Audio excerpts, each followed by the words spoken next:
अनोशो talk. Gita दर्शन अध्याय 10 number 3।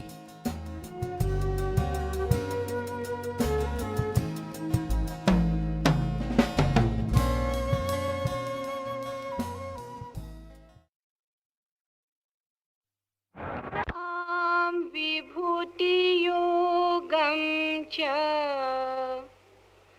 मम यो वेत्ति तत्त्वता सोऽविकम्पेन योगेन युज्यते नात्र संशयः। अहं सर्वस्य प्रभवो मत्तः सर्वं प्रवर्तते इति मत्वा भजन्ते मां बुधा भावसमन्विता। और जो पुरुष इस मेरी परम ऐश्वर्य रूप विभूति को और योग शक्ति को तत्व से जानता है, वो पुरुष निश्चल ध्यान योग द्वारा मेरे में ही एक ही भाव से स्थित होता है। इसमें कुछ भी संशय नहीं है। मैं ही संपूर्ण जगत की उत्पत्ति का कारण हूँ और मेरे से ही सब जगत चेष्टा करता है। इस प्रकार तत्व से समझकर श्रद्धा और भक्ति से युक्त हुए बुद्धिजन मुझ परमेश्वर को ही निरंतर भजते हैं।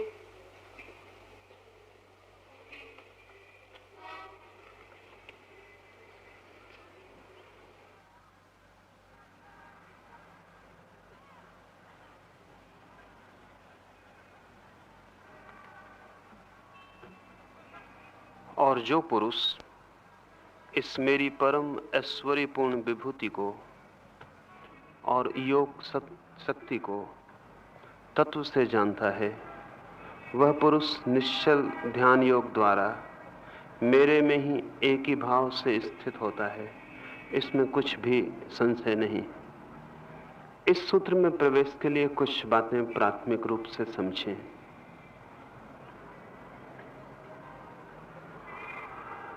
जीवन के परम रहस्य को हमने ईश्वर कहा है। जीवन के परम आधार को हमने ईश्वर कहा है। और रोज हम ईश्वर शब्द का प्रयोग भी करते हैं, लेकिन शायद हमें ख्याल ना हो कि ईश्वर शब्द ऐश्वर्य का ही रूप है। जहां भी ऐश्वर्य प्रकट होता है, जिस आयाम में भी, वहां ईश्वर की झलक निकटतम हो जाती है। जब कोई फूल अपने परम सौंदर्य में खिलता है, तो उस परम सौंदर्य का नाम ऐश्वर्य है। और जब कोई ध्वनि संगीत की आत्यंतिक ऊंचाई को छू लेती है, तो उस ध्वनि का नाम भी ऐश्वर्य है। और जब कोई आंखें सौंदर्य की गहनतम स्थिति में डूब जाती हैं, तो उस सौंदर्य का नाम भी ऐश्वर्य है। ऐश्वर्य का अर्थ है किसी भी दिशा में और किसी भी आयाम में जो परम उत्कर्ष है, जो अंतिम सीमा है, जिसके पार नहीं जाया जा सकता। चाहे वो सौंदर्य हो, चाहे वो सत्य हो, चाहे वो शिवम हो, कोई भी हो आयाम, लेकिन जहां जीवन अपनी आत्यंतिक स्थिति को छू लेता है, अपने परम शिखर को पहुंच जाता है, गौरी शंकर को छू लेता है, वहां ईश्वर निकटतम प्रकट होता है। ईश्वर तो सब जगह छिपा है। उस पत्थर में भी जो रास्ते के किनारे पड़ा है, लेकिन वही पत्थर जब एक सुंदर मूर्ति बन जाता है, तब उससे प्रकट होना उसे आसान हो जाता है। ईश्वर तो कण कण में है, लेकिन उसके दो रूप हैं। छिपा हुआ रूप, गुप्त रूप, जब वो दिखाई नहीं पड़ता और अनुभव में नहीं आता, और उसका प्रकट रूप जब उसकी अभिव्यक्ति होती है और वो दिखाई पड़ता है। ऐश्वर्य का अर्थ है जीवन के परम रहस्य की अभिव्यक्ति, उसका एक्सप्रेशन, उसकी अभिव्यक्ति की आखिरी सीमा। कृष्ण ने सूत्र में कहा है कि जो पुरुष मेरी परम ऐश्वर्यपूर्ण विभूति को, हम सभी सुनते हैं, कहते भी हैं कि सब जगह ईश्वर छिपा है, लेकिन बड़े आश्चर्य की बात है कि जब भी उस ईश्वर की परम विभूति प्रकट होती है तो हम उसे नहीं पहचान पाते। जिन लोगों ने जीसस को सूली दी वे भी कहते थे कण कण में ईश्वर छिपा है, लेकिन जीसस को वे न पहचान पाए। जिन लोगों ने बुद्ध को पत्थर मारे वे लोग भी कहते थे कि कण कण में परमात्मा का वास है, लेकिन बुद्ध को वे न पहचान पाए। जिन्होंने महावीर के कानों में खीलें ठोंक दिए वे भी सोचते थे कि परमात्मा तो सब जगह छिपा है, लेकिन महावीर में उन्हें वो परमात्मा दिखाई ना पड़ा। ये बहुत आश्चर्य की बात है कि जो लोग मानते हैं कि सब जगह छिपा है, वे भी जब उसकी परम अभिव्यक्ति होती है तो न केवल उसे नहीं पहचान पाते बल्कि उसके विपरीत खड़े हो जाते। निश्चित ही इनका कहना सिर्फ कहना ही होगा, इन्होंने जाना नहीं है, इन्होंने पहचाना नहीं। अन्यथा जीसस को सूली लगनी असंभव थी क्योंकि वो परमात्मा को ही सूली है। अन्यथा बुद्ध को पत्थर मारे जाने असंभव थे क्योंकि वो परमात्मा को ही मारे गए पत्थर हैं। और मजे की बात तो यह है कि पत्थर में भी परमात्मा छिपा है, लेकिन उसे कोई पत्थर मारने नहीं जाता है। लेकिन बुद्ध में जब परमात्मा प्रकट होता है तो लोग पत्थर मारने पहुंच जाते हैं। जहां परमात्मा दिखाई नहीं पड़ता वहां शायद हम पूजा भी कर लें, लेकिन जहां परमात्मा दिखाई पड़ता है वहां हम शत्रु हो जाते हैं। जरूर कुछ गहरा कारण होगा, और गहरा कारण समझने जैसा है। जहां परमात्मा दिखाई नहीं पड़ता वहां हम कितना ही कहें कि परमात्मा है, हम उस परमात्मा से बड़े बने रहते हैं और हमारे अहंकार को कोई बाधा नहीं पहुंचती। लेकिन जब परमात्मा अपने परम ऐश्वर्य में प्रकट होता है कहीं भी, तो हमारे अहंकार को चोट लगनी शुरू होती, हम छोटे पड़ जाते हैं, हम नीचे हो जाते हैं। तो हम पत्थर की मूर्ति पूज सकते हैं, लेकिन जीवित बुद्ध को हम पत्थर मारेंगे ही। फिर हम मरे हुए जीसस के आसपास बड़े बड़े चर्च और बड़े कैथेड्रल खड़े कर सकते हैं, लेकिन जीसस को तो हम सूली देंगे ही। जीसस में पहचानना तो तभी संभव है जब इस सूत्र को कृष्ण का हम समझ जाएं कि जो व्यक्ति तत्व से मेरे परम ऐश्वर्य को पहचानता है, मान लेना परंपरा से, तत्व से पहचानना नहीं। मान लेना सुनकर संस्कार से तात्विक पहचान नहीं, क्योंकि वो पहचान हमारी क्षण भर में डगमगा जाती है।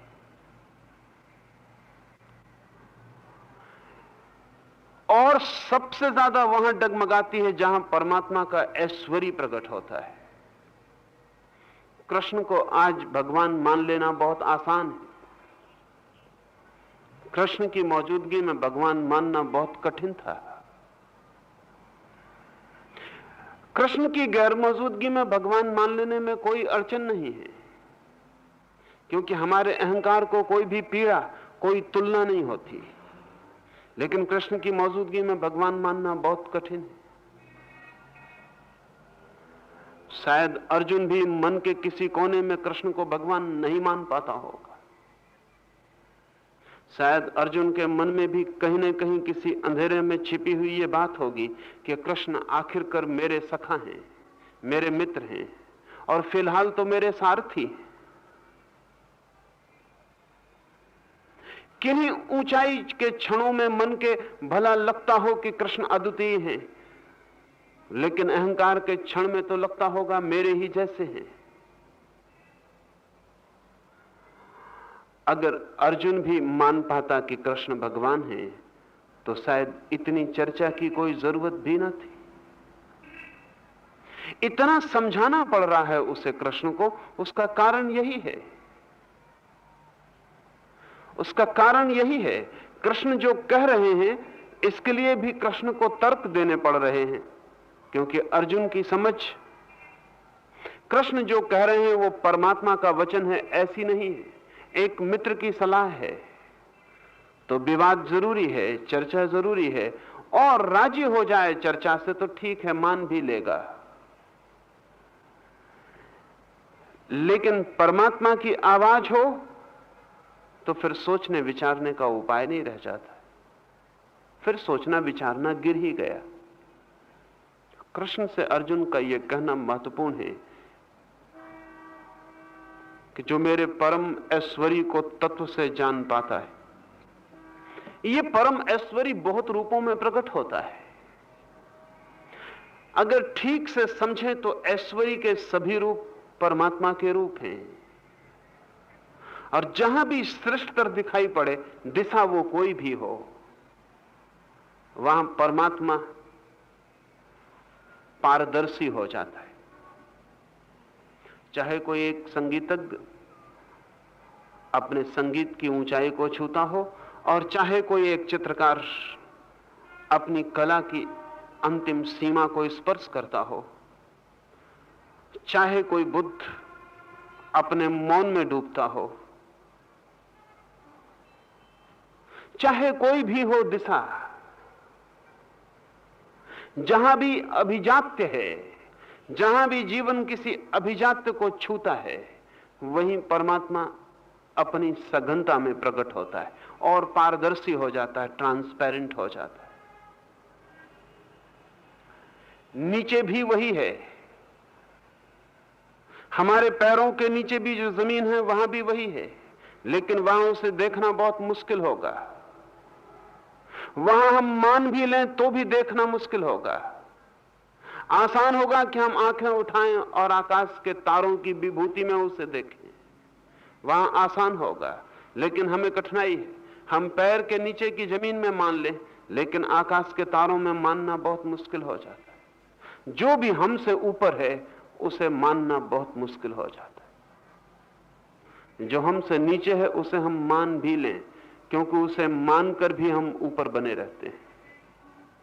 इसलिए दुर्घटना मनुष्य के इतिहास में घटी कि हमने क्षुद्र लोगों को मान लिया है। मंदिर के पुजारी को मानना बहुत कठिन नहीं है, लेकिन अगर मंदिर की मूर्ति जीवित हो जाए तो पूजा करने वाले ही दुश्मन हो जाते।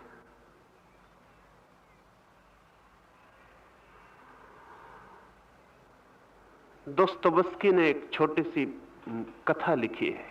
लिखा है कि जीसस के मरने के 1800 वर्ष बाद जीसस को ख्याल आया कि मैं पहले जो गया था जमीन पर तो बेसमय पहुंच गया था, वो ठीक वक्त न था, लोग तैयार न थे और मुझे मानने वाला कोई भी ना था।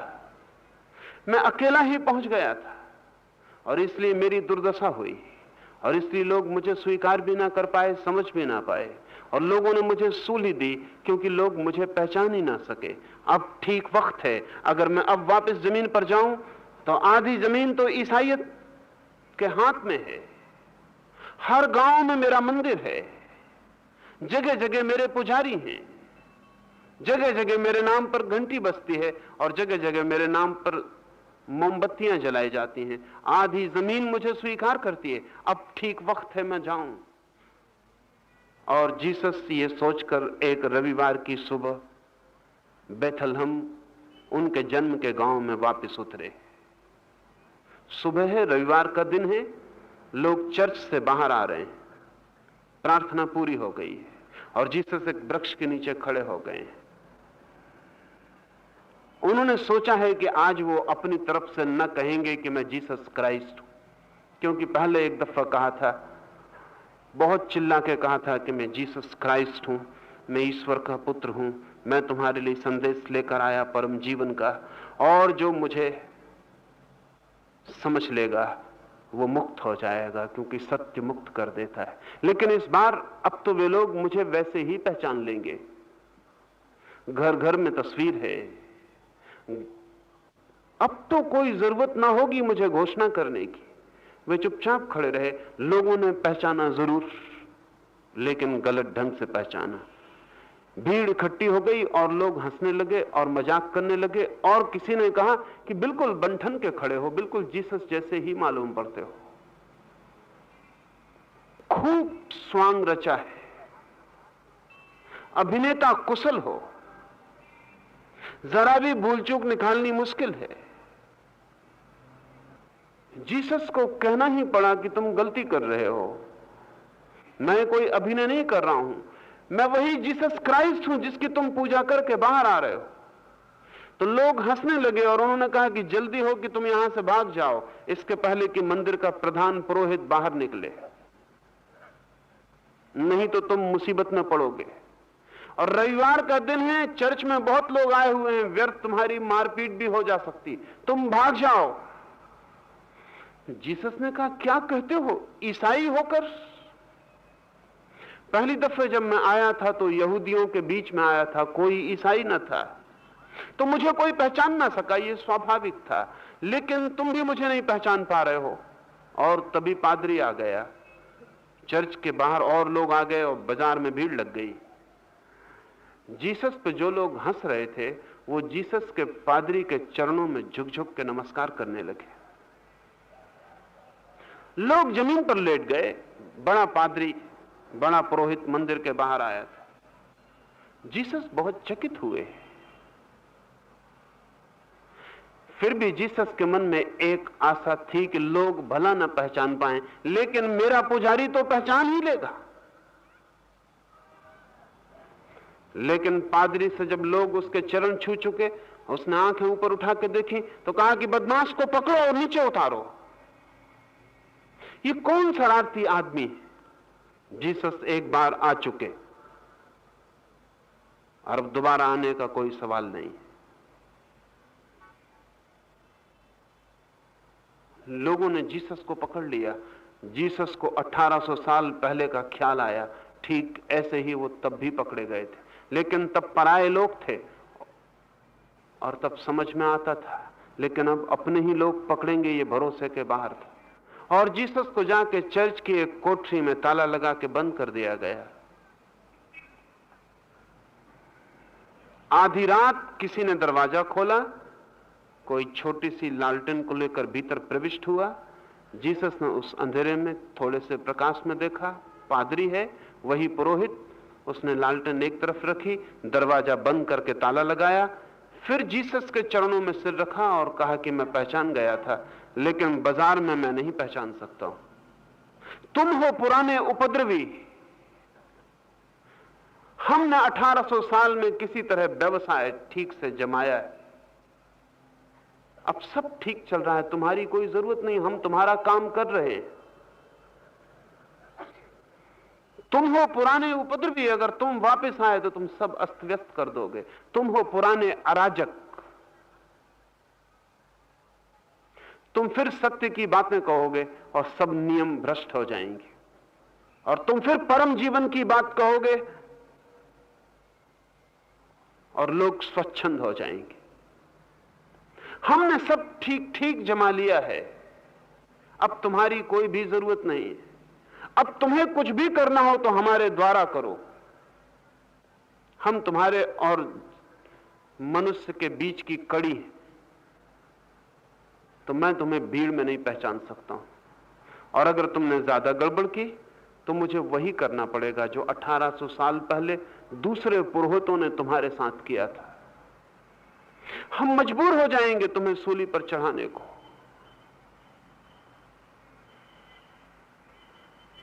तुम्हारी मूर्ति की हम पूजा कर सकते हैं और तुम्हारे क्रास को हम गले में डाल सकते हैं और तुम्हारे लिए बड़े मंदिर बना सकते हैं और तुम्हारे नाम का गुणगान कर सकते हैं, लेकिन तुम्हारी मौजूदगी खतरनाक है। जब भी ईश्वर अपने परम ऐश्वर्य में कहीं प्रकट होगा तब उसकी मौजूदगी खतरनाक हो जाती। वो जो हमारे क्षुद्र अहंकार हैं, उन क्षुद्र अहंकारों को बड़ी पीड़ा शुरू हो जाती। जब भी विराट ईश्वर सामने होता है तो हमारा क्षुद्र अहंकार बेचैन हो जाता है। हम मरे हुए ईश्वर को पूछ सकते हैं, जीवित ईश्वर को पहचानना मुश्किल है। कृष्ण का यह सूत्र कीमती है। इसमें ऐश्वर्य शब्द को ठीक से पहचान लेना, और जहां भी कोई झलक मिले उसकी जो पार है, दूर है, तो उसे प्रणाम करना, उसे स्वीकार करना।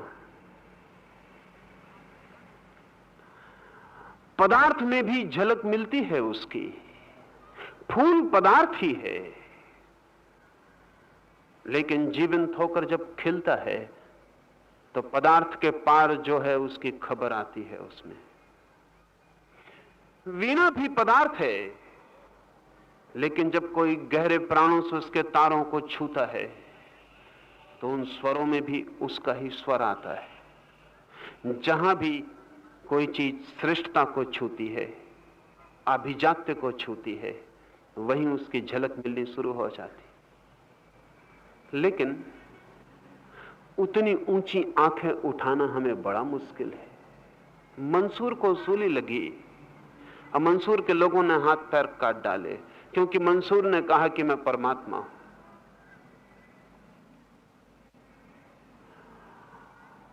और जब मंसूर को सूली पर लटकाया गया और उसके पैर काट डाले गए तो एक आदमी ने मंसूर की तरफ आंख उठा के देखा। यह थोड़ी बारीक घटना है। भीड़ इकट्ठी थी, 1,00,000 आदमी थे सूली देने को। सूली देने में हमारी इतनी उत्सुकता है जिसका हिसाब नहीं। दूर दूर से लोग चल के आए थे, और उस आदमी का कसूर कुल इतना था कि उसने घोषणा की थी कि मैं मिट गया हूं और केवल परमात्मा है। उसकी घोषणा में इतनी ही गलती थी कि उसने परम ऐश्वर्य को घोषित किया था, और उस आदमी में था, उसकी आंखों में थी बात, उसके हृदय में थी बात। और जब कोई मंसूर से कहता था कि तुम अपने को ईश्वर कहते हो, तो मंसूर कहता था जब तक मैं था तब तक तो मैंने अपने को आदमी भी नहीं कहा। जब से मैं नहीं रहा हूं तब से ही मैंने कहा है कि ईश्वर हूं। मैं नहीं हूं, ईश्वर ही है। लेकिन लोग कहते कि सब बातें हैं। भीड़ इकट्ठी थी, लेकिन कम ही लोगों की आंखें ऊपर की तरफ थीं जहां मंसूर के गले में सूली लगने वाली थी। लोग तो नीचे पत्थर उठा रहे थे, झुके हुए पत्थर मारने की तैयारियां कर रहे थे। एक आदमी ने मंसूर की तरफ देखा तो चकित हुआ, क्योंकि उसके ओंठों मुस्कुराहट थी और मंसूर बड़े आनंद से भरा था। तो उस आदमी ने पूछा कि मंसूर तुम किस आनंद से भरे हो? तो मंसूर ने जो कहा था उसे मैं बहुत धीरे से आपसे कहता हूं।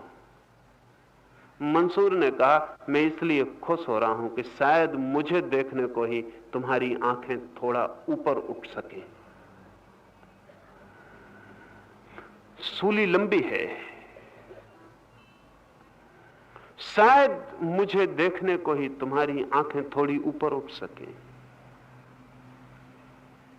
इस बहाने ही सही कि तुम एक बार ऊपर देख सको तो मेरा सूली लगना भी सार्थक हुआ।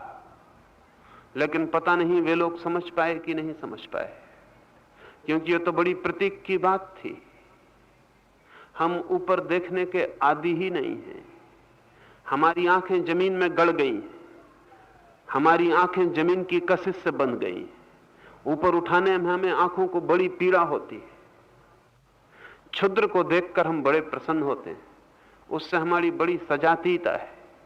श्रेष्ठ को देखकर हम बड़े बेचैन होते हैं, उससे हम अपना कोई समझौता नहीं कर पाते, उसके साथ हमें बड़ी अड़चन होने लगती है। नीत्शे ने कहा है कि अगर कहीं कोई ईश्वर है तो मैं उसे तभी बर्दाश्त कर सकता हूं जब उसी के बराबर के सिंहासन पर मैं भी विराजमान हूं, और अगर कहीं कोई ईश्वर है तो मैं इंकार करता ही रहूंगा तब तक जब तक कि मैं भी उसी ऊंचाई पर न बैठ जाऊं। इसलिए श्रेष्ठ को स्वीकार करना बड़ा कठिन हो जाता है।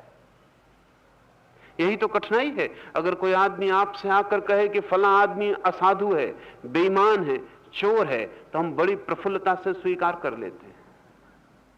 कोई आके कहे कि फला आदमी साधु है, सज्जन है, संत है, तो कभी आपने ख्याल किया कि आपके भीतर स्वीकार का भाव बिल्कुल नहीं उठता। आप कहते हैं कि तुम्हें पता नहीं होगा, अभी पीछे के दरवाजों से भी पता लगाओ कि वो आदमी साधु है, क्योंकि हमने बहुत साधु देखे।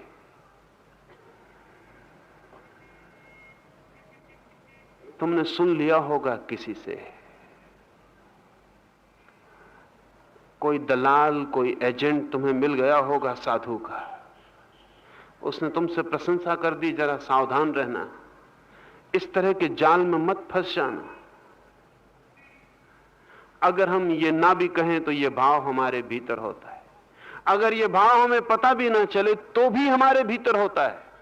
कोई श्रेष्ठ है, इसे स्वीकार करने में बड़ी बेचैनी है। कोई निकृष्ट है, इसे स्वीकार करने में बड़ी राहत है। जब हमें पता चलता है कि दुनिया में बहुत बेईमानी हो रही है, चोरी हो रही है, हत्याएं हो रही हैं, तो हमारी छाती फूल जाती है। तब हमें लगता है कोई हर्ज नहीं, कोई मैं ही बुरा नहीं हूं, सारी दुनिया बुरी है, और इतने बुरे लोगों से तो मैं फिर भी बेहतर। रोज लोग अखबार पढ़ते हैं, उसमें पहले वो देखते हैं कहां हत्या हो गई, कहां चोरी हो गई, कौन किसकी स्त्री को लेकर भाग गया है। तब वो छाती फुला के बैठते हैं कि मैं बेहतर हूं इन सबसे। किसी की स्त्री को भगाने की योजना तो मैं भी करता हूं, लेकिन कार्य रूप में कभी नहीं लाता। हत्या करने का मेरे मन में भी कई बार विचार उठता, लेकिन सिर्फ विचार है। ऐसे तो मैंने किसी को कभी कंकड़ भी नहीं मारा। ऐसे चोरी तो मेरे मन में भी आती, लेकिन सपनों में ही आती है, वस्तुतः मैं चोर नहीं हूं। अखबार में अगर गलत खबरें ना हो तो पढ़ने में रस ही नहीं आता। इसलिए अखबार साधुओं की कोई खबर नहीं दे सकते, क्योंकि उनको पढ़ने में किसी की कोई उत्सुकता नहीं है। अखबारों को चोरों को खोजना पड़ता है, बेईमानों को खोजना पड़ता है, हत्यारों को, बीमारों को, रुग्ण विक्षिप्तों को खोजना पड़ता है। इसलिए अखबार अगर 99% राजनीतिकों की खबरों से भरा रहता है तो उसका कारण है क्योंकि राजनीति में 99% चोर और बेईमान और सब हत्यारे इकट्ठे। लेकिन हमें क्यों रस आता है इतना? आप भागे चले जा रहे हैं दफ्तर और रास्ते पर 2 आदमी छुरा लेकर लड़ने खड़े हो जाएं तो आप भूल गए दफ्तर, साइकिल टिका के आप भीड़ में खड़े हो जाएंगे। और अगर झगड़ा ऐसे ही निपट जाए, कोई बीच में आके छुड़ा दे, तो आप बड़े उदास लौटेंगे कि कुछ भी नहीं हुआ। कुछ होने की घड़ी थी, एक्साइटमेंट था, उत्तेजना थी, रस आने के करीब था, कुछ होता, लेकिन कुछ भी नहीं हुआ। कोई नासमझ बीच में आ गया और सब खराब कर दिया। इतना बुराई को देखने का इतना रस क्यों है? बुराई में इतनी उत्सुकता क्यों है? उसका कारण, जब भी हमें कोई बुरा दिखाई पड़ता है हम बड़े हो जाते हैं, जब भी हमें कोई भला दिखाई पड़ता है हम छोटे हो जाते हैं। लेकिन जो बड़े को देखने में असमर्थ है वो परमात्मा को समझने में असमर्थ हो जाएगा। इसलिए जहां भी कुछ बड़ा दिखाई पड़ता हो, श्रेष्ठ दिखाई पड़ता हो, कोई फूल जो दूर आकाश में खिलता है बहुत कठिनाई से जब दिखाई पड़ता हो, तो अपने इस मन की बीमारी से सावधान रहना। परम ऐश्वर्य को कोई समझ पाए तो ही आगे गति हो सकती है। दूसरा शब्द कृष्ण ने कहा है, और मेरी योग शक्ति को। ये थोड़ा कठिन है, क्योंकि आदमी के लिए योग तो अर्थपूर्ण है, क्योंकि योग का अर्थ होता है वो शक्ति जो व्यक्ति को परमात्मा से जोड़ दे। इसे थोड़ा समझें।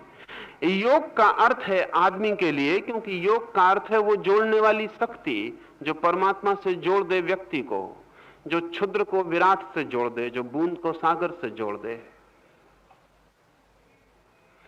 लेकिन परमात्मा की योग शक्ति क्या होगी?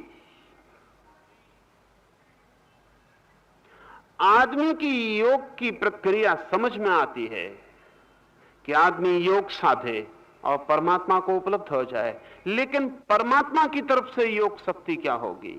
ठीक विपरीत शक्ति परमात्मा की तरफ से योग शक्ति है, जिसके द्वारा परमात्मा की विराटता क्षुद्रता से जुड़ी होती है और जिसके द्वारा सागर बूंद से जुड़ा होता है। कबीर ने कहा है कि मेरी बूंद सागर में गिर गई, अब मैं उसे कैसे खोजूं? हेरत हेरत हे सखी रहा कबीर हेराई, बूंद समानी समुद्र में सोकत हेरी जाई। बूंद खो गई सागर में, उसे कैसे निकालूं वापस? और कबीर खोजते खोजते खुद ही खो गया। खोजने निकला था प्रभु को, खुद खो गया। बूंद उसकी सागर में गिर गई, अब मैं उस बूंद को कैसे वापस पाऊं? ये पहला वक्तव्य है, लेकिन कबीर ने तत्काल दूसरा वक्तव्य इसी के नीचे लिखा है और उसमें लिखा है, हेरत हेरत हे सखी रहा कबीर हेराई, समुद्र समाना बूंद में सोकत हेरा जाए। खोजते खोजते कबीर खो गया और ये तो बड़ी मुश्किल हो गई। पहले तो मैंने समझा था बूंद सागर में गिर गई, अब उसे कैसे वापस पाऊं? अब मैं पाता हूं कि ये तो सागर ही बूंद में गिर गया, अब मैं बूंद को कैसे वापस पाऊं? बूंद सागर में गिरती है वो हमारा योग शास्त्र है, और जब सागर बूंद में गिरता है तब वो भगवान का योग, वो भगवान की योग शक्ति है। निश्चित ही मिलन तो दो का होता है, यात्रा दो तरफ से होगी। एक यात्रा के संबंध में हमने सुना है कि आदमी परमात्मा की तरफ जाता है, एक और भी यात्रा है जिसमें परमात्मा आदमी की तरफ आता है। सच तो यह है कि हम एक कदम चलते हैं परमात्मा की तरफ तो तत्काल परमात्मा का एक कदम हमारी तरफ उठ जाता है। यह संतुलन कभी नहीं खोता। जितना आप बढ़ते हैं उतना परमात्मा आपकी तरफ बढ़ाता है। आप ये मत सोचना कि जब परमात्मा से मिलना होता है तो परमात्मा के घर में होता है, बिल्कुल नहीं। ये बीच यात्रा में होता है। आप चल के पहुंचते हैं कुछ, परमात्मा चल के आता है कुछ, और ठीक बीच में ये मिलन होता है। आप ही मिलने को आतुर हैं परम से, ऐसा अगर होता तो जीवन बड़ा साधारण होता। परम भी आतुर है आपसे मिलने को, वही जीवन का रस और आनंद है। अगर आदमी ही परमात्मा की तरफ दौड़ रहा है और ये वन वे ट्रैफिक है, एक ही तरफ से यात्रा होती हो, और परमात्मा जरा भी उत्सुक नहीं है आदमी के भीतर आने को, तो आप परमात्मा से मिल भी जाते तो भी तृप्ति न होती, क्योंकि ये प्रेम एक तरफा होता है। नहीं, जितने आतुर आप हैं उतना ही आतुर परमात्मा भी है। सागर भी उतना ही आतुर है सरिता से मिलने को, जितनी सरिता आतुर है सागर से मिलने को। ये प्रेम की धाराएं दोनों तरफ से प्रवाहित हैं। वो जो परमात्मा के मिलने की शक्ति है, उस शक्ति का नाम यहां योग शक्ति है। इसके तो बहुत अर्थ होंगे, इससे तो पूरा एक जीवन दर्शन विकसित होगा। इसका अर्थ यह हुआ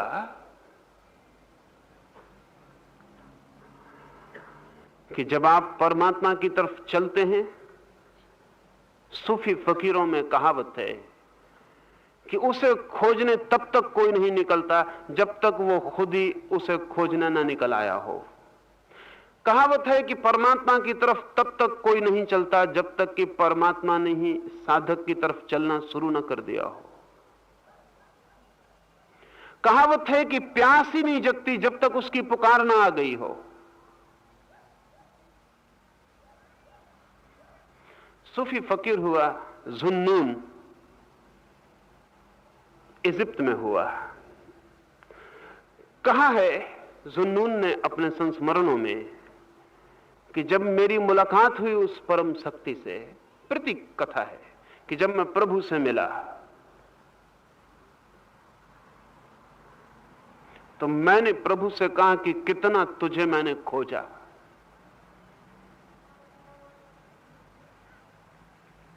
तो प्रभु मुस्कुराए और उन्होंने कहा कि क्या तू सोचता है तूने ही मुझे खोजा? काश तुझे पता हो कि कितना मैंने तुझे खोजा।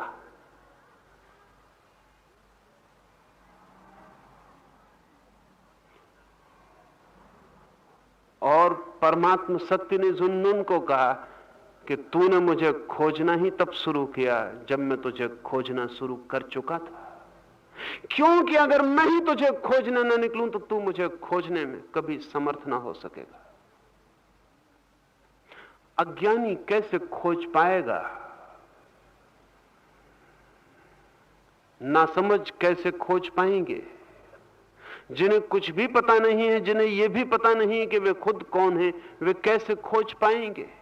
अगर ये परम विराट ऊर्जा भी साथ ना दे रही हो इस खोज में, अगर उसका भी हाथ ना हो इसमें, अगर उसका भी सहारा ना हो, अगर उसका भी इशारा ना हो, तो ये खोज ना हो पाएगी। इसलिए धर्म व्यक्ति से परमात्मा की तरफ संबंध का नाम ही नहीं है। धर्म व्यक्ति से परमात्मा की तरफ और परमात्मा से व्यक्ति की तरफ संवाद, मिलन, आलिंगन का संबंध है। यह खोज एक तरफा नहीं है। लेकिन कृष्ण कहते हैं तत्व से जो इसे जान ले कि परमात्मा भी खोज रहा है, वो भी खोज रहा है, विराट भी आपको पुकार रहा है, सागर ने भी आवाहन दिया है आओ, तो बूंद की शक्ति 1000 गुना हो जाती, सामर्थ्य बढ़ जाता है, साहस बढ़ जाता है, यात्रा बड़ी सुगम हो जाती। यात्रा फिर यात्रा ही नहीं रह जाती, बहुत हल्की हो जाती, निर्भर हो जाती। अगर विराट भी मुझे खोज रहा है तो फिर मिलन सुनिश्चित है। अगर मैं ही उसे खोज रहा हूं तो मिलन सुनिश्चित नहीं हो सकता। मैं क्या खोज पाऊंगा उसे? मेरी सामर्थ्य क्या, मेरी शक्ति कितनी? लेकिन अगर वो भी मुझे खोज रहा है तो मैं कितना ही भटकूं और कितना ही भूलूं और कितना ही चूकूं, कुछ भी हो जाए मिलन होकर रहेगा। परमात्मा की तरफ से योग शक्ति का अर्थ है परमात्मा की हमसे मिलने की शक्ति। निश्चित ही हम जिस दिन परमात्मा को पालेंगे उस दिन हम कहेंगे कि पा लिया, लेकिन परमात्मा तो अभी भी जानता है कि उसने हमें पाया हुआ है। बुद्ध को ज्ञान हुआ तो बुद्ध को देवताओं ने पूछा कि तुम्हें क्या मिला, तो बुद्ध ने कहा मुझे कुछ मिला नहीं, जो मुझे मिला ही हुआ था केवल उसका पता चला। जो मेरे पास था ही, जो मेरी संपत्ति ही थी मेरे ही भीतर, लेकिन मुझे जिसका कोई स्मरण न था उसकी स्मृति आई, तो मुझे कुछ मिला नहीं है। जो मिला ही हुआ था उसका मुझे पता चला है। परमात्मा से जिस दिन हमारा मिलन होगा हमें पता चलेगा कि मिलन हुआ। परमात्मा को पता चलने का कोई कारण नहीं कि मिलन हुआ, मिलन हुआ ही हुआ है। वो हमारे चारों तरफ मौजूद है, बाहर भीतर, रोए रोए में, श्वास श्वास में वो मौजूद है। हम उसमें मौजूद नहीं हैं, वो हम में मौजूद है, हम उसमें मौजूद नहीं है। जैसे अंधा आदमी खड़ा हो सूरज की रोशनी में, बरसती हो रोशनी चारों तरफ, रोए रोए पर चोट करती हो कि द्वार खोलो, और उस आदमी को कोई भी पता ना हो कि सूरज है, और फिर वो आदमी आंख खोले और तब वो पाए कि चारों तरफ सूरज है। आंख का मिलन हुआ सूरज से। सूरज तो तब भी मिल रहा था आंख से, भला आंख बंद रही हो। सूरज तो तब भी द्वार पर ही खड़ा था। सूरज के लिए कोई नई घटना नहीं घट रही है, लेकिन सूरज भी दस्तक दे रहा था, वो भी द्वार खटखटा रहा था।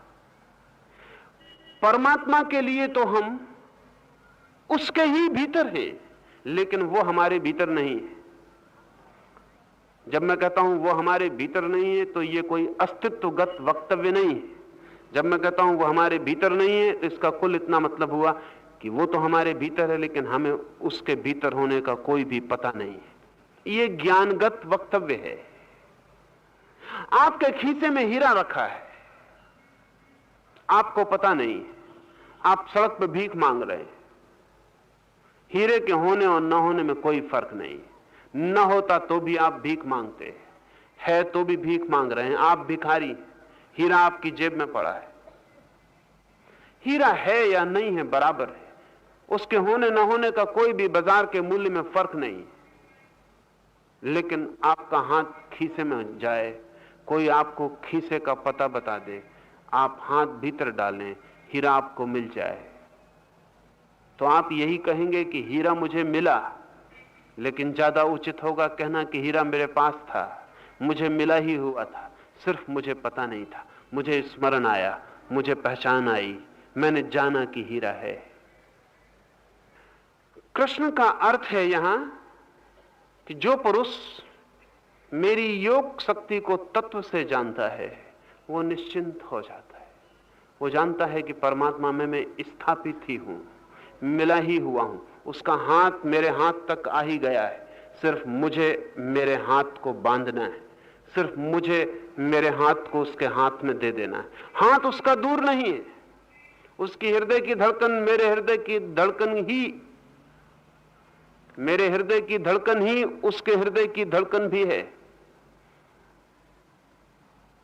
ऐसा जो तत्व से जानता है, ये तत्व शब्द का बहुत प्रयोग कृष्ण जगह जगह करते हैं, सिर्फ एक फासला बनाने को कि सुन के जान लेने से नहीं कुछ होगा। मैंने आपसे कहा, आपने सुन लिया, एक अर्थ में आपने जान लिया। आप मान सकते हैं कि ठीक है, मान लिया, लेकिन इससे कुछ भी ना होगा। आपकी जिंदगी तो वैसी ही चलती रहेगी जैसा तब चलती थी जब आपने ये नहीं जाना था। उस जिंदगी में कोई फर्क ना पड़ेगा। आदमी क्या मानता है इसके उसके धार्मिक होने का कोई पता नहीं चलता। आदमी कैसा जीता है इससे उसके धार्मिक होने का पता चलता है। 1857 में एक मौन सन्यासी को अंग्रेजों ने छाती में भाला भोंक दिया था, भूल से। नग्न सन्यासी था, मौन था वर्षों से, रास्ते से गुजर रहा था गीत गाता हुआ। अंग्रेजों की छावनी पड़ी थी, गदर का मौसम था, हवा खराब थी, अंग्रेजों के लिए संकट का समय था। उन्होंने पकड़ लिया उसे, उससे पूछा कौन हो। संदिग्ध पाया, क्योंकि न वो आदमी बोले, नाचे जरूर, हंसे जरूर, बोले नहीं। तो समझा कि कोई जासूस है और छावनी के इर्द गिर्द कुछ पता लगाने आया है। तो उसकी छाती में भाला मार दिया। उस सन्यासी ने प्रतिज्ञा ले रखी थी कि मरते वक्त एक बार बोलूंगा। तो छाती में भाला लगा तो बस एक मौका था उससे जीवन में बोलने का। उसने जो शब्द बोले वो तत्व से जानता होगा इसलिए बोले। उसने उपनिषद के महावचन का उपयोग किया, तत्वमसि श्वेत केतु। उसने कहा दैट आर्ट दाउ श्वेत केतु। उस अंग्रेज से जिसने छाती में भाला भौंका उससे कहा कि तुम भी परमात्मा हो श्वेत केतु। गिर गया। मृत्यु के क्षण में जब कोई छुरा भौंक रहा हो छाती में या भाला भौंक रहा हो, तब भी उसमें परमात्मा को देखने की क्षमता तत्व से आती है, विश्वास से नहीं आती, मान लेने से नहीं आती, समझ लेने से नहीं आती, जान लेने से आती है। तो एक तो ईश्वर की धारणा है जो हम समझ लेते हैं बुद्धिगत रूप से, इंटेलेक्चुअली, उसका बहुत मूल्य नहीं है। एक ईश्वर की प्रतीति है जो हम संवेदना से जानते हैं, सेंसिटिवली। इस थोड़े दो फर्क शब्दों को ठीक से समझ। इंटेलेक्चुअली, बुद्धि से, संवेदना से, सेंसिटिवली, प्रतीति से। हवाएं छूती हैं शरीर को तो अनुभव होता है वही छू रहा। आंख उठती है सूरज की तरफ तो अनुभव होता है उसी की रोशनी। फूल खिलता है तो लगता है उसी की सुगंध है, कोई सुंदर चेहरा दिखाई पड़ता है तो लगता है उसी का सौंदर्य है। रोए रोए से उठते बैठते सोते चलते जो भी संवेदना होती है, सभी संवेदनाओं में उसी का संदेश प्रतीत होता है। तो धीरे धीरे जीवन के सब द्वार उसी की खबर लाने लगते हैं और भीतर एक क्रिस्टलाइजेशन, एक तत्व संग्रहित होता है और भीतर एक केंद्र, एक सेंटरिंग घटित होती है। उस जानने को कृष्ण तत्व से जानना कहते हैं। उस जानने को तत्व से जानना कहते हैं। क्या करें इसके लिए? हमारी तो संवेदना बोथली हो गई है, मर गई है। किसी का हाथ भी छूते हैं तो कुछ पता नहीं चलता, चमड़ी से चमड़ी भला स्पर्श करती है, लेकिन चमड़ी के पार भी कोई चीज छुई जा रही है इसका पता नहीं चलता। अभी यूरोप और अमेरिका में बड़े व्यापक पैमाने पर प्रयोग चलते हैं सेंसिटिविटी के, संवेदना के। लोग ग्रोहों में इकट्ठे होते हैं एक दूसरे के शरीर को छूने और जानने के लिए कि छूने का अनुभव क्या है, उसका प्रशिक्षण चलता है। आपको मैं थोड़ा सा कोई उदाहरण दूं तो ख्याल में आ जाए। आप गए हैं जुहू के तट पर, रेत में बैठे हुए हैं, आंख बंद कर लें, रेत को हाथ से छुएं कॉन्शियसली। रेत तो बहुत बार छुई है, बहुत बार उस पर चले, लेकिन मैं आपसे कहता हूं रेत की आपको कोई संवेदना नहीं है। आंख बंद कर लें, शांत हो जाएं, विचार शांत हो जाने दें, फिर रेत को हाथ से छुएं, उसका टेक्सचर, उसको अनुभव करें क्या है। हाथ से छू के, उल्टे हाथ से छुएं, उसकी ठंडक, उसकी गर्मी, एक एक दाने का अलग अलग भाव। लेट जाएं, सिर रेत में रख लें, आंखें रेत में गपा दें, बंद आंखें, अनुभव करें आंखों के पलकों पर रेत की प्रतीति, रेत का फैलाव, रेत का अस्तित्व। मुट्ठी में बांधें, अनुभव करें। एक घंटे भर रेत के साथ संवेदना को विकसित करें और तब आप पहली दफा अनुभव करेंगे कि रेत में भी बड़े आयाम हैं, उसका भी अपना होना है। रेत के भी बड़े अनुभव हैं, रेत की भी बड़ी स्मृतियां हैं, रेत का भी बड़ा लंबा इतिहास है। रेत भी सिर्फ रेत नहीं है, वो भी अस्तित्व की एक दिशा है। और तब बहुत कुछ प्रतीति होगी, बहुत कुछ प्रतीति होगी। हरमन हेस ने किताब लिखी है सिद्धार्थ, उसमें एक सिद्धार्थ पात्र है, वो नदी के किनारे वर्षों रहता है, नदी को अनुभव करता है।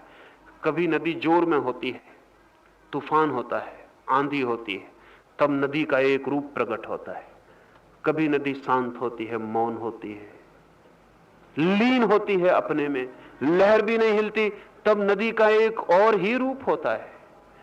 कभी नदी वर्षा की नदी होती है, विक्षिप्त और पागल सागर की तरफ दौड़ती हुई उन्मत्त, तब नदी में एक उन्माद होता है, एक मैडनेस होती है, उसका भी अपना अपना आयाम है, अपना अस्तित्व है। और कभी धूप आती है, गर्मी के दिन आते हैं और नदी सूख जाती है, क्षीण हो जाती, दीन दुर्बल हो जाती, पतली एक चांदी की चमकती धार ही रह जाती है। तब उस नदी की दुर्बलता में, उस नदी के मिट जाने में कुछ और है। धीरे धीरे सिद्धार्थ उस नदी के किनारे रहते रहते नदी की वाणी समझने लगता है, धीरे धीरे नदी के भाव समझने लगता है, मूड समझने लगता है। नदी कब नाराज है, नदी कब खुश है, कब नदी नाचती है और कब नदी उदास होकर बैठ जाती है, कब दुखी होती है, कब संतप्त होती है, कब प्रफुल्लित होती है। वो उसके सारे स्वाद, उसके सारे अनुभव, नदी की अंतर व्यथा और नदी का अंतर जीवन, नदी की आत्मकथा में डूबने लगता है। धीरे धीरे नदी उसके लिए बड़ा शिक्षक हो जाती, वो इतना संवेदनशील हो जाता है कि वो पहले से कह सकता है कि आज सांझ नदी उदास हो जाएगी, वो पहले से कह सकता है कि आज रात नदी नाचेगी, वो पहले से कह सकता है कि आज नदी कुछ गुनगुना रही है, आज उसके प्राणों में कोई गीत है। वर्षों वर्षों नदी के किनारे रहते रहते नदी और उसके बीच जीवन संबंध हो जाते, तब नदी ही परमात्मा हो जाएगी। इतनी संवेदना अगर आ जाए तो अब किसी और परमात्मा को खोजने जाना ना पड़ेगा। जिन ऋषियों को गंगा में परमात्मा दिखा, वो कोई आप जैसे गंगा के तीर्थयात्री नहीं थे कि गए और 2 पैसे वहां फेंके और पंडित से पूजा करवाई और भाग आए अपने पाप गंगा को देकर। जिन्होंने अपने पुण्य गंगा को नहीं दिए, वे गंगा को कभी नहीं जान पाएंगे। पाप भी दे के कहीं कोई जान पा सकता है। इसलिए हमारे लिए गंगा एक नदी है। हम कितना ही कहें कि पवित्र है, हम भीतर जानते हैं कि बस नदी है। हम कितना ही कहें पूज्य है, लेकिन सब औपचारिक है। लेकिन जिन्होंने वर्षों वर्षों गंगा के तट पर रहकर उसके जीवन की धार से अपनी जीवन की धार मिला दी होगी, उनको पता चला होगा। तब किसी भी गंगा के किनारे पता चल जाएगा। तब किसी खास गंगा के किनारे ही जाने की जरूरत नहीं। तब कोई भी नदी गंगा हो जाएगी और पवित्र हो जाएगी। संवेदना रेत में भी, वृक्ष के पत्ते में भी, फूल में भी, व्यक्ति के हाथों में भी, लोगों की आंखों में भी। जीवन को एक संवेदना बनाएं। सब तरफ से जितना ज्यादा जीवन को स्पर्श कर सकें उतना स्पर्श करें। इस स्पर्श से आपके भीतर एक केंद्र का जन्म होगा। वही केंद्र परमात्मा के योग शक्ति को जान पाता है। उसी केंद्र को पता चलता है कि जब मैं बढ़ता हूं संवेदना में और जब मेरे द्वार खुलते हैं संवेदना के लिए, जब मैं एक नदी के लिए अपने हृदय के द्वार खोल देता हूं, जैसे कोई प्रेमी अपनी प्रेयसी के लिए खोल दे या कोई प्रेयसी अपनी प्रेमी के लिए खोल दे, तब एक नदी से भी परमात्मा का ही आगमन शुरू हो जाता है। और जो व्यक्ति अपनी संवेदना के सभी द्वार खुला रख दे, उस व्यक्ति को परमात्मा भी मुझसे मिलने को आतुर है इसका पता चलेगा। बुद्धि से यह पता नहीं चलेगा। बुद्धि बहुत आंशिक घटना है और बहुत पुरानी और बासी। संवेदना ताजी जीवंत घटना है। और मजा यह है कि बुद्धि तो उधार भी मिल जाती, संवेदना उधार नहीं मिलती। अगर पानी को छूकर मैंने जाना है कि वो ठंडा है या गर्म, अगर पानी को छूकर मैंने जाना है कि मैत्रीपूर्ण है कि मैत्रीपूर्ण नहीं, तो ये मैं ही जान सकता हूं। पानी की ठंडक या पानी की गर्मी या पानी की मैत्री या अमैत्री मेरा ही अनुभव होगी, ये दूसरे के अनुभव से मैं नहीं जान सकता हूं। संवेदनाएं उधार नहीं मिलती, लेकिन बुद्धि उधार मिल जाती। हमारे विश्वविद्यालय, विद्यालय बुद्धि को उधार देने का काम कर रहे हैं। बुद्धि उधार मिल जाती है, शब्द उधार मिल जाते हैं, संवेदनाएं स्वयं जीनी पड़ती। और इसलिए तो हम संवेदनाओं से धीरे धीरे टूट गए, क्योंकि हम इतने उधार हो गए हैं कि जो उधार मिल जाए, बाजार में खरीदा जा सके, वो हम खरीद लेते हैं। जो उधार मिल जाए वो हम ले लेते हैं, चाहे जिंदगी ही उसके बदले में क्यों ना चुकानी पड़े। लेकिन जो खुद जानने से मिलता है, उतनी झंझट, उतना श्रम कोई उठाने को तैयार नहीं। तो हमने धीरे धीरे जीवन के सब संवेदनशील रूप खो दिए, और उन्हीं की वजह से हमें पता नहीं चलता कि परमात्मा भी पुकारता है, वो भी आता है, वो भी हमसे मिलने को आतुर है। चारों तरफ से उसके हाथ हमारी तरफ आते हैं, लेकिन हमें संवेदनहीन पाके वापस लौट जाते हैं।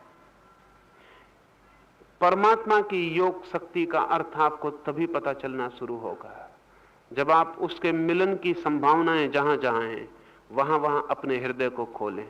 लेकिन जिसको हम साधक कहते हैं आमतौर से, वो तो और बंद कर लेता है, वो अपनी संवेदनाएं और सिकोड़ लेता है, वो अपने द्वार दरवाजे और घबराहट से सब तरफ खीले ठोंक देता है कि कहीं से कुछ भीतर ना आ जाए। सौंदर्य देखकर डरता है कि कहीं वासना ना जग जाए। सुंदर फूल देखकर डरता है कि कहीं ये शारीरिक सौंदर्य का स्मरण ना बन जाए। गीत सुनने में भयभीत होता है, क्योंकि गीत की कोई गहरी कड़ी भीतर छिपी किसी वासना को जगा ना दे। संगीत से डरता है, सब तरफ से भयभीत हो जाता है। जिसको हम धार्मिक कहते हैं, तथाकथित धार्मिक, वो धार्मिक कम पैथोलॉजिकल, रुग्ण ज्यादा है और सब तरफ से अपने को बंद कर लेता है। ठीक धार्मिक तो सब तरफ से अपने को खोल देगा। ठीक धार्मिक तो जहर में भी अमृत को खोज लेगा, और गलत धार्मिक अमृत में भी जहर को खोज लेता है। ठीक धार्मिक तो निकृष्ट में भी श्रेष्ठ को अनुभव कर लेगा, और गलत धार्मिक श्रेष्ठ में भी निकृष्ट को ही पकड़ पाता है। यह हम पर निर्भर करता है। अगर हमारी संवेदनशीलता प्रगाढ़ है, तीव्र है, तो हम जीवन में कहीं से भी प्रवेश कर सकते हैं, और परमात्मा हम में कहीं से भी प्रवेश कर सकता है।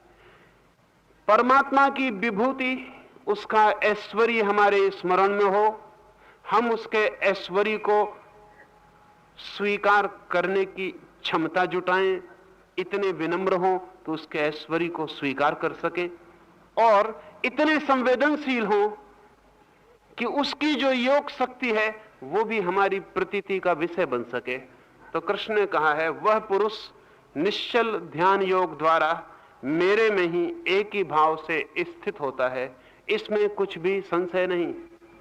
ऐसा जो पुरुष है वो निश्चल ध्यान योग द्वारा मुझ में ही एक ही भाव से स्थित हो जाता है, ये निसंदिग्ध है। इसमें एक बात, निश्चल ध्यान योग द्वारा व्यक्ति का परमात्मा की तरफ जाने का जो उपक्रम है वो जाने जैसा कम और ठहर जाने जैसा ज्यादा है। व्यक्ति की परमात्मा की तरफ जो यात्रा है वो दौड़ने जैसी कम और सब भांति रुक जाने जैसी ज्यादा है। इसे थोड़ा ठीक से समझ लें। जगत में हम जो भी खोजते हैं वो दौड़कर खोजते हैं, इसलिए जगत में जो जितनी तेजी से दौड़ सकता है उतना सफल होगा। जो दूसरों की लाशों पर से भी दौड़ सकता है वो और भी ज्यादा सफल होगा। जो पागल होकर दौड़ सकता है उसकी सफलता सुनिश्चित हो जाएगी। जगत में जितनी तेजी से दौड़ेंगे उतना ज्यादा इस जगत में आप सफल हो जाएंगे, लेकिन भीतर आप विक्षिप्त और पागल भी हो जाएंगे। ठीक परमात्मा की तरफ जाने वाली बात बिल्कुल दूसरी है। वहां तो जो जितना शांति से खड़ा हो जाता है उतना ज्यादा सफल हो जाता है। जब आप दौड़ते हैं तो आपका मन भी दौड़ता है। मन दौड़ता है इसलिए तो आप दौड़ते हैं। आप तो पीछे जाते हैं मन के, मन बहुत पहले जा चुका होता है। अगर आपको लाख रुपए पाने हैं तो मन तो पहुंच गया लाख पर, अब आपको दौड़ के यात्रा पूरी कर लेनी। मन तो पहुंच चुका, अब आप आ जाएं। अगर आपको एक बड़ा मकान बनाना है, मन ने बना डाला, अब आप जो और जरूरी काम रह गए करने के वो कर डालें और वहां पहुंच जाएं। लक्ष्य तो मन पहले ही पा लेता है, फिर शरीर उसके पीछे घसीटता रहता है। और जब आप बड़े महल में पहुंचते हैं तब तक आपके मन ने दूसरे बड़े महल आगे बना लिए होते हैं, इसलिए मन आपको कहीं रुकने नहीं देता, दौड़ाता रहता है। मन दौड़ता है इसलिए आप दौड़ते हैं। आपकी दौड़ आपके मन का ही प्रतिफलन है। जब मन ठहर जाता है तो आप भी ठहर जाते हैं।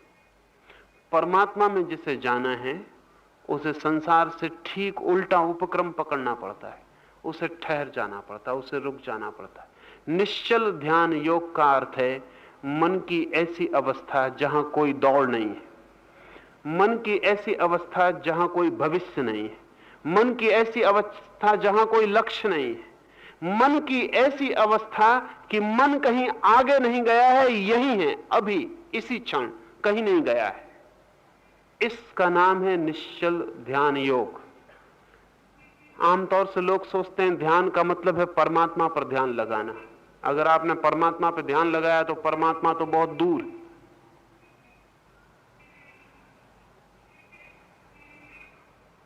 आपका ध्यान दौड़ेगा, परमात्मा की तरफ दौड़ेगा, लेकिन दौड़ेगा। और जब तक चित्त किसी भी तरफ दौड़ता है तब तक परमात्मा को नहीं जान सकता। एक बहुत पैराडॉक्स, विरोधाभासी बात, जो लोग परमात्मा को पाना चाहते हैं उन्हें परमात्मा को पाने की चिंता भी छोड़ देनी पड़ती है। वो चिंता भी बाधा है, वो भी वासना है, आखिरी वासना है, लेकिन वासना है। तो जो परमात्मा को भी पाना चाहने के लिए बेचैन है, कोई धन पाने के लिए बेचैन है, कोई यश पाने के लिए बेचैन है, कोई ईश्वर को पाने के लिए बेचैन, लेकिन बेचैनी है। ध्यान रहे, धन मिल सकता है बेचैनी के साथ, यश भी मिल सकता है बेचैनी के साथ, परमात्मा नहीं मिल सकता है बेचैनी के साथ। क्योंकि परमात्मा को पाने की तो पहली शर्त ही यही है कि चैन आ जाए, भीतर सब चुप और मौन हो जाए, सब ठहर जाए। ईश्वर को वे पाते हैं जो खड़े हो जाते हैं, ठहर जाते हैं, रुक जाते हैं। उल्टी बात है, सूत्र बना सकते हैं हम, संसार में कुछ पाना हो तो दौड़ो और परमात्मा में कुछ पाना हो तो ठहरो, स्टॉप। जहां हो भीतर वहीं ठहराव हो जाए, कोई चीज दौड़ती ना हो, कोई तरंग ना उठती हो। बड़ा कठिन है। हम तरंगें बदल सकते हैं, वो आसान है। मेरे पास लोग आते हैं, वो कहते हैं हम समझे, लेकिन कुछ सहारा चाहिए। आप कहते हो धन के बाबत मत सोचो, नहीं सोचेंगे, लेकिन फिर हम क्या सोचें? कुछ सोचने को दें तो हम धर्म के बाबत सोचेंगे। आप कहते हैं हिसाब किताब खाता बही को भूल जाएं, ठीक, तो हमें कुछ रामायण, कोई महाभारत, कोई गीता, कुछ हमें पकड़ा दें, हम उसको उसमें लग जाएं, लेकिन कुछ चाहिए। ध्यान रहे, खाते बही में लगा हुआ मन दूसरा खाता बही मिल जाए तो उसे कोई अड़चन नहीं है, उसमें लग जाएगा। नाम कुछ भी हो, उसमें लग जाएगा। लेकिन उससे कहो नहीं, किसी में भी मत लगो, बस खाली रह जाओ थोड़ी देर, तो बहुत घबराहट होती कि ये कैसे हो सकता है, ये कैसे हो सकता है। एक पागल आदमी पश्चिम की तरफ दौड़ रहा है, हम उससे कहते हैं रुक जाओ, व्यर्थ मत दौड़ो। वो कहता है मैं रुक सकता हूं, पश्चिम की तरफ नहीं दौड़ूंगा, तो मुझे पूरब की दिशा में दौड़ने दो, मगर दौड़ने दो। अब पागलपन उसका पश्चिम में दौड़ने के कारण नहीं है, दौड़ने के कारण है। तो पूरब में दौड़े तो कोई फर्क नहीं पड़ता, कि दक्षिण में दौड़े कि उत्तर में दौड़े, कोई फर्क नहीं पड़ता। लेकिन वो पागल ये कहता है कि पश्चिम से दिक्कत होती है, पश्चिम में दौड़ेंगे, पूरब दौड़ने दो, दक्षिण दौड़ने दो, उत्तर दौड़ने दो, कहीं भी दौड़ने दो, पूरब को छोड़ देते हैं, लेकिन दौड़ को नहीं छोड़ सकते। पागलपन दौड़ में है, पूरब में नहीं है। धन में पागलपन नहीं है, ध्यान रहे। इसलिए जनक जैसा आदमी धन के बीच भी गैर पागल हो सकता है। धन में कोई पागलपन नहीं, यश में भी कोई पागलपन अपने में नहीं है। पागलपन दौड़ में।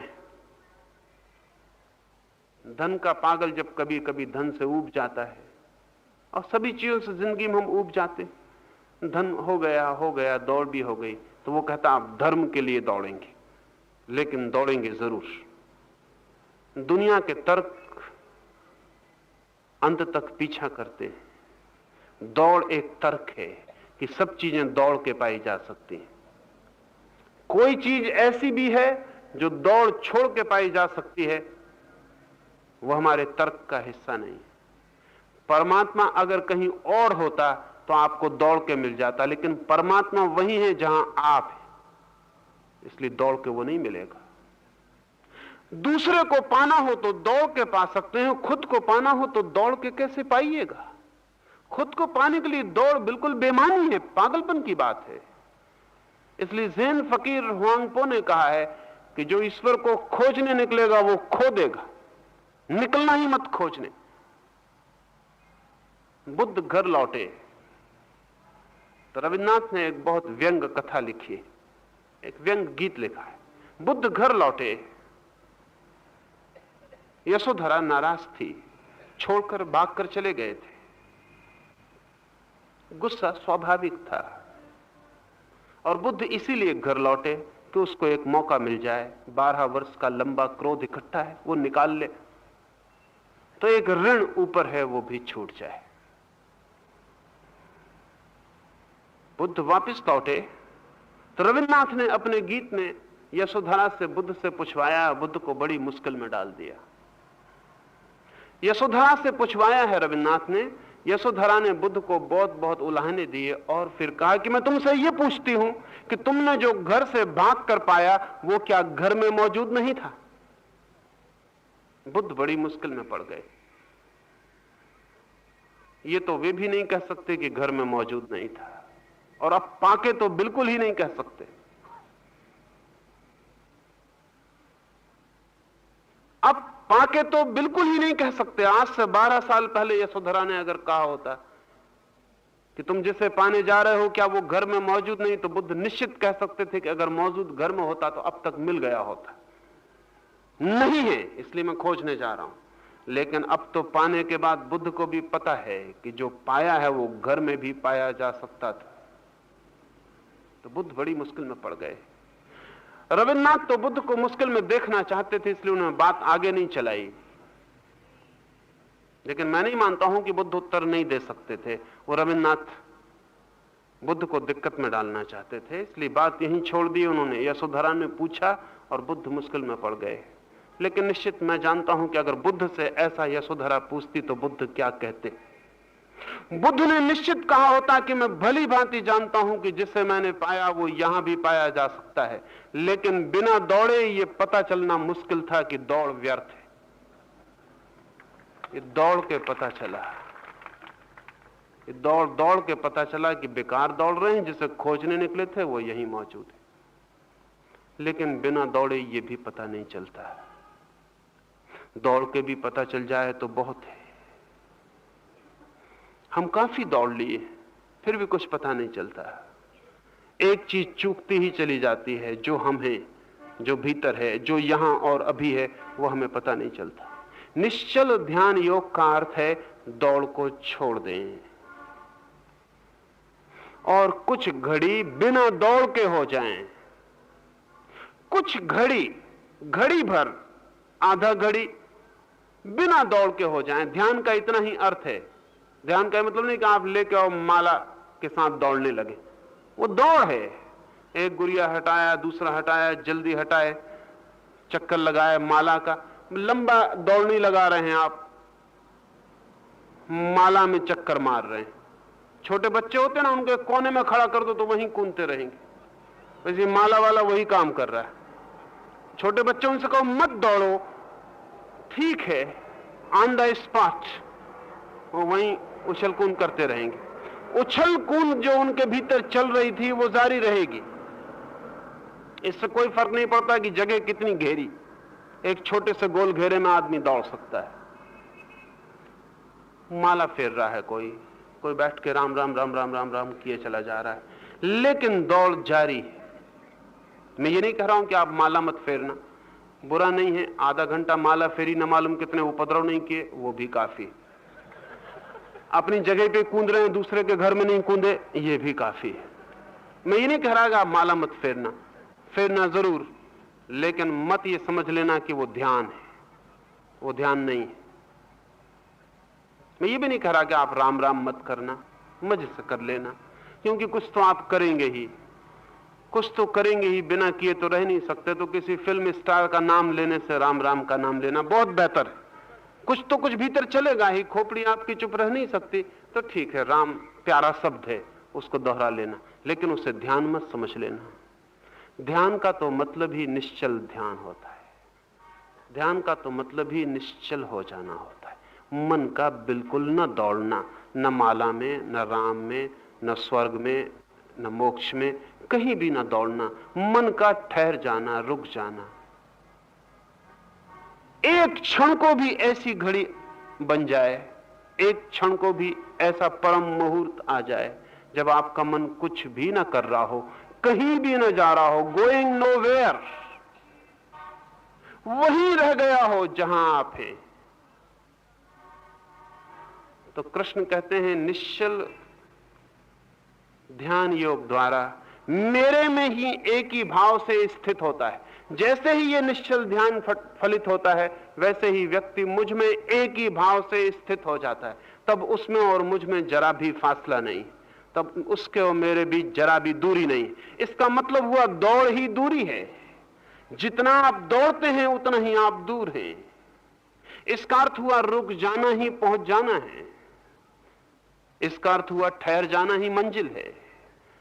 जैसे ही कोई शांत ठहर जाता है, अचानक द्वार खुल जाता है।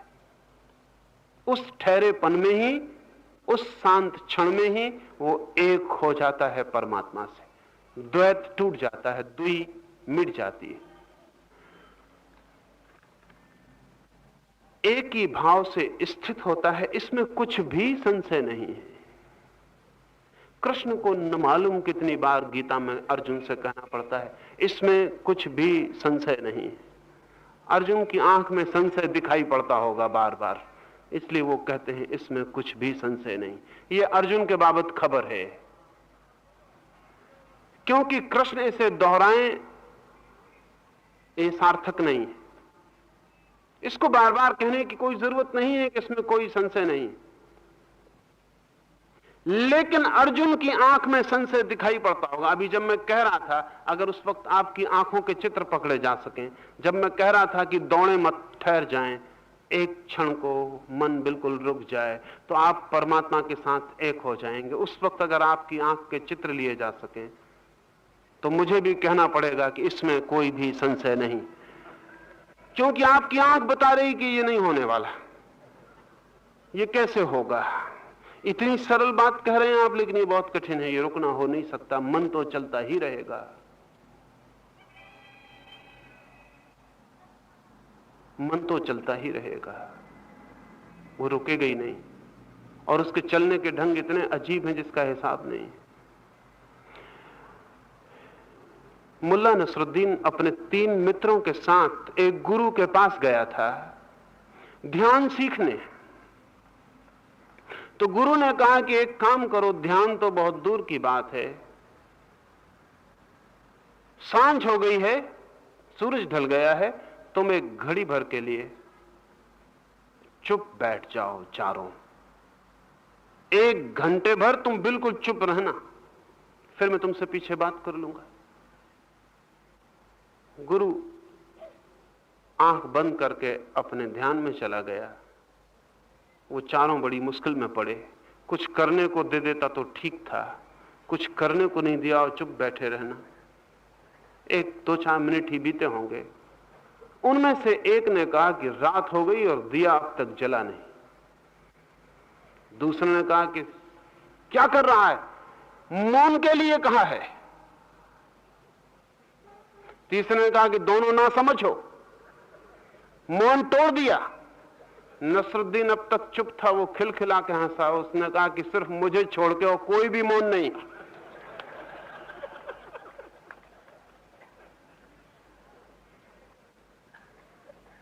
एक क्षण चुप रहना भी बहुत मुश्किल है, कोई बहाना मिल ही जाएगा। एक क्षण ठहरना मुश्किल है, दौड़ का कोई कारण मिल ही जाएगा। एक क्षण ठहरना मुश्किल है, कोई ना कोई वासना वेग बन जाएगी और आपको उड़ा ले जाएगी। इसलिए जब मैं कह रहा था, तब मैं आपकी आंखों में देख रहा था, तब मुझे ख्याल आया कि ये कृष्ण को बार बार कहना पड़ता है इसमें कुछ भी संशय नहीं है। ये बेचारे अर्जुन को बार बार देख के समझते होंगे कि संशय आ रहा है, अब इसकी पकड़ के बाहर हुई जा रही बात। तब उन्हें बलपूर्वक कहना पड़ता है कि अर्जुन, इसमें कोई संशय नहीं है, ऐसा करेगा तो ऐसा हो ही जाएगा। बुद्ध ने बहुत बार कहा है, ऐसा करो और ऐसा होगा ही, ऐसा मत करो और ऐसा कभी नहीं होगा। जीवन भी एक गहनकारी कारण है, एक गहरी कॉजलिटी है। अगर कोई ठहर जाए तो परमात्मा से मिलन होगा ही। यह हो सकता है कि कभी 100 डिग्री पर पानी भाप ना बने, और यह भी हो सकता है कि कभी आपको ऊपर की तरफ फेंक दें और जमीन का गुरुत्वाकर्षण काम ना करे। जगत के सब नियम भला टूट जाएं, एक नियम शाश्वत है कि जिसका मन ठहरा वो परमात्मा से तत्क्षण एक हो जाता है। उसमें कुछ भी संशय नहीं है, लेकिन वो ठहरना दुरूह और कठिन बात है। मैं ही संपूर्ण जगत की उत्पत्ति का कारण हूं और मेरे से ही सब जगत चेष्टा करता है। इस प्रकार तत्व से समझकर श्रद्धा और भक्ति से युक्त हुए बुद्धिमान जन मुझ परमेश्वर को ही निरंतर भजते हैं। आखिरी बात,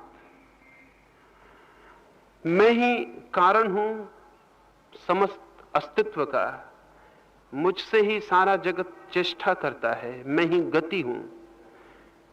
इस प्रकार तत्व से समझकर श्रद्धा और भक्ति से युक्त हुए बुद्धिमान जन मुझ परमेश्वर को निरंतर भजते हैं। अभी मैंने कहा कि हम राम राम कृष्ण कृष्ण हरि हरि कुछ कहते रहें, उससे कुछ होगा नहीं। तो आप कहेंगे कृष्ण तो कहते हैं कि मुझे निरंतर भजते। इसमें ध्यान रखना, निरंतर शब्द कीमती है। अगर आप राम राम कहते हैं तो भी भजन निरंतर नहीं होगा, क्योंकि दो राम के बीच में थोड़ी सी जगह तो बिना राम के छूट ही जाएगी। मैंने कहा राम, मैंने फिर कहा राम, बीच में थोड़ी जगह छूट ही जाएगी। इसलिए कोई कितने ही तेजी से राम राम कहे, वो निरंतर भजन नहीं है। उसमें बीच में गैप होंगे, डिसकंटिन्यूटी हो जाएगी। निरंतर भजन का तो एक ही अर्थ हो सकता है कि शब्द ना हो, भाव हो, क्योंकि भाव में गैप नहीं होता। भाव में बीच बीच में अंतराल नहीं होते, शब्द में तो अंतराल होते। शब्द में तो अंतराल होंगे ही, नहीं तो एक शब्द दूसरे शब्द के ऊपर चढ़ जाएगा और शब्दों का अर्थ ही खो जाएगा। वो तो एक्सीडेंट हो जाएगा, जैसे मालगाड़ी टकरा जाए दो और डब्बे एक दूसरे के ऊपर चढ़ जाएं। शब्दों में तो अंतराल जरूरी है। एक शब्द और दूसरे शब्द के बीच में खाली जगह है। उस खाली जगह में क्या है? जब मैं कहता हूं राम और जब मैं कहता हूं राम, दो राम के बीच में क्या है? वहां तो राम नहीं होगा। या आप कहेंगे नहीं, हम तीसरा राम वहां रख लेंगे, तो ध्यान रहे, तीसरा नाम राम रख लेंगे, तीन राम हो जाएंगे, तीन उंगलियों की तरह, तो दो अंतराल हो जाएंगे एक की जगह, दो खाली जगह हो जाएंगे। और आप ये सोचते हो कि हम दो में और दो रख लेंगे, तो ध्यान रखना अंतराल उतने ही बढ़ जाएंगे। अंतराल, इंटरवल तो रहेगा ही शब्दों में, सिर्फ भाव अविच्छिन्न होता है। लेकिन भाव बड़ी और बात है, समझाना कठिन है। कबीर ने कहा है, किसी ने कबीर से पूछा कि कैसे उसका स्मरण करें कि अविच्छिन्न हो, कैसे उसका भजन हो कि बीच में कुछ अंतराल ना हो, सतत हो, निरंतर हो। तो कबीर ने कहा, बड़ी कठिन बात पूछी। जाओ नदी के किनारे, वहां से ग्राम वधुएं पानी भर के मटकियां सिर पर लेकर गांव की तरफ लौट रही होंगी। तुम जरा उन्हें गौर से देखना। गांव में ग्राम वधुएं नदी से पानी भर के घड़ा सिर पर रख के लौटती हैं, दोनों हाथ छोड़ देती हैं, घड़ा सिर पे होता है, चर्चा करती रहती हैं, गीत भी गा सकती हैं, यात्रा भी करती हैं, चलती भी हैं, लेकिन उस घड़े का स्मरण तो पूरे समय बना रहता, नहीं तो वो गिर जाए। लेकिन वो स्मरण है शब्द रहित, just a remembering without any words, सिर्फ स्मरण है। घड़ा सिर पर है, उसका सिर्फ स्मरण है, भाव है। जरा ही घड़ा डिगेगा, हाथ संभाल देगा, फिर बातचीत वे करने लगेंगी। भाव का अर्थ है शब्द रहित बोध।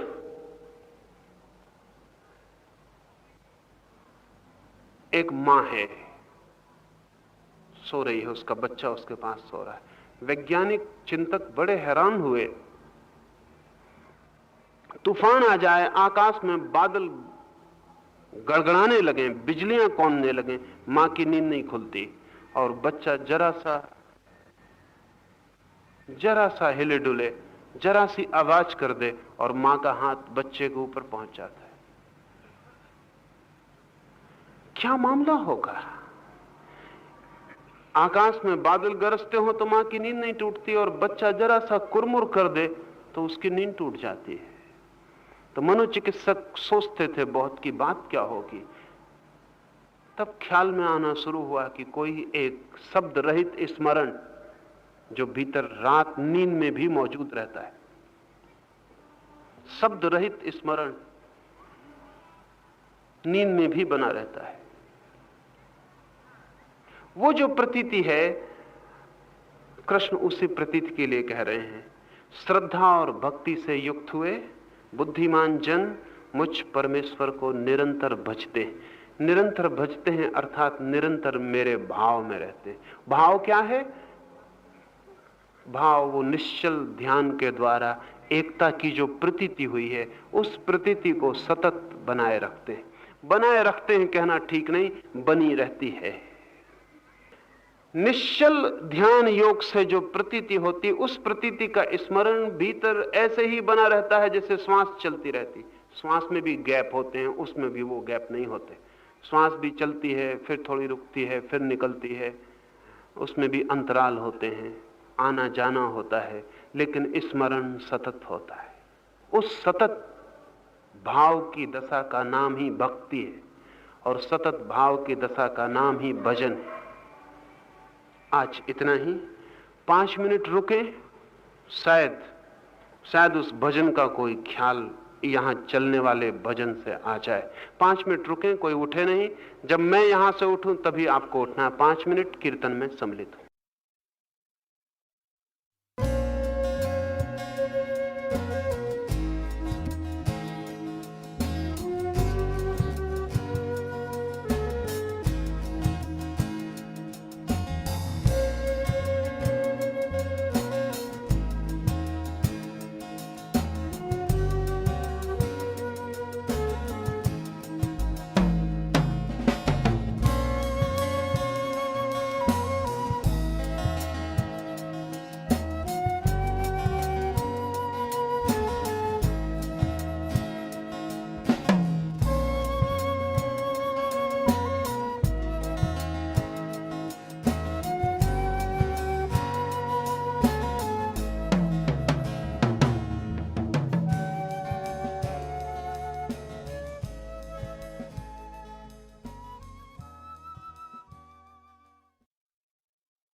The responses to sutras and voice recording on this audio format are the copyright of Osho International Foundation. Copyright dates 1953 through 2003. All rights reserved. Reproduction in any media is prohibited. सूत्रों पर दिए गए संबोधन और ऑडियो माध्यम में मुद्रित आवाज़ पर ओशो इंटरनेशनल फाउंडेशन के कॉपीराइट हैं। कॉपीराइट 1953 से 2003, सर्वाधिकार सुरक्षित। किसी भी माध्यम में रिप्रोडक्शन अर्थात पुनर्निर्माण निषिद्ध है।